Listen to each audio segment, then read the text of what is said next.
Voy a hablar sobre la racionalidad instrumental.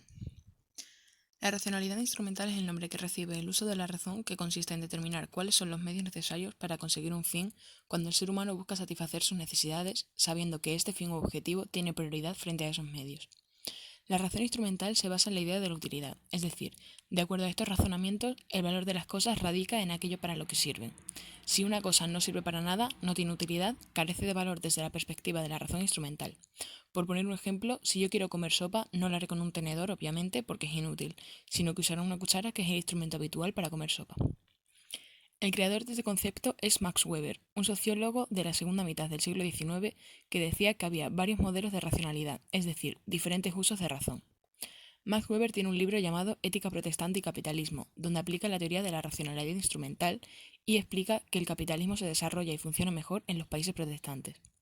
Este define el capitalismo como el poder más fatídico de nuestra vida moderna.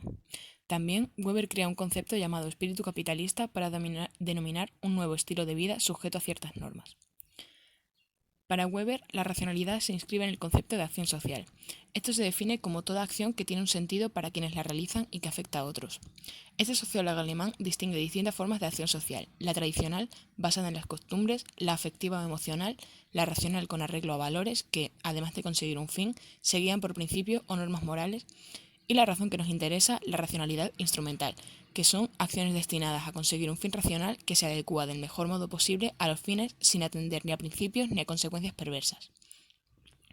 Sobre el tema de la racionalidad instrumental, reflexiona sobre todo la Escuela de Frankfurt, un centro de estudios sociales fundada en 1923 por varios investigadores.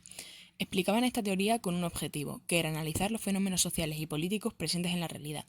Estos eran hijos de judíos ricos y marxistas, y cuando Hitler llegó al poder, se fueron a Estados Unidos y trabajaron allí.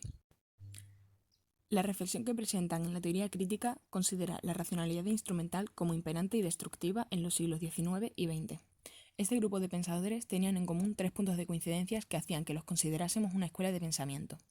La primera, pensaban que la realidad surgía de un complejo proceso de interacción entre diversos elementos, teniendo esa misma interacción una naturaleza compleja que no podía ser abordada desde un solo punto de vista. La segunda, consideraban que los fenómenos sociales y políticos poseían un carácter dinámico e interactivo. Y la tercera, defendían que las causas últimas de los procesos sociales y políticos tenían un carácter irracional. Eran deseos, miedos y pulsiones que condicionaban el comportamiento colectivo sin que hubiera una explicación racional para esta influencia.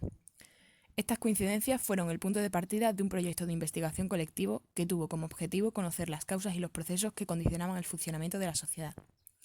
Dos filósofos de esta escuela publicaron un libro llamado Dialéctica de la Ilustración, donde explican que para ello la racionalidad instrumental es un método para incrementar el potencial del hombre con el objetivo de dominar la naturaleza, ya que interesan únicamente los instrumentos. Ambos teóricos piensan que la emancipación del hombre solo se puede conseguir con una ruptura a este pensamiento dominante. El problema está en cuando los medios son humanos y tienen que ver con la felicidad y el bienestar humano. Esto hace que se cosifique a la naturaleza y al ser humano, es decir, se trate como un objeto. A esto en la Escuela de Frankfurt lo llaman reificación, un concepto que hace referencia al proceso por el cual, al ser tratados como instrumentos para obtener fines, la naturaleza y el ser humano quedan cosificados y vacíos de sentido. Esto, a su vez, crea una red que nos deshumaniza, perdemos autoridad y nos uniforma a todos, quitándonos la sociedad administrativa. La sociedad administrativa quiere decir que cada elemento, sea humano o no, tiene una utilidad en el mundo y tiene que adaptarse a su papel. Otro problema es que la razón instrumental es una razón en la que se identifica el ser con el deber ser. Quiere decir esto que la razón instrumental da por sentado el concepto de totalidad actual como algo ya definitivo y sin posibilidad de juicio, y por eso lo que es útil o puede servir para un individuo no se toma en cuenta, sino que se hace caso a las condiciones impuestas por la misma realidad de esas personas. Más concreto, el problema está en que una persona no puede elegir una opción que ve para sí mismo útil, sino que la elige en base a lo que ha impuesto la sociedad en la que vivimos. Con un ejemplo actual, si un alumno duda entre estudiar ciencias o humanidades, seguramente si usan la racionalidad instrumental, elegirá estudiar ciencias, que es lo útil. Lo útil para el sistema económico, que lo ha impuesto así al identificar la ciencia con tecnología productiva y esta misma con rentabilidad económica.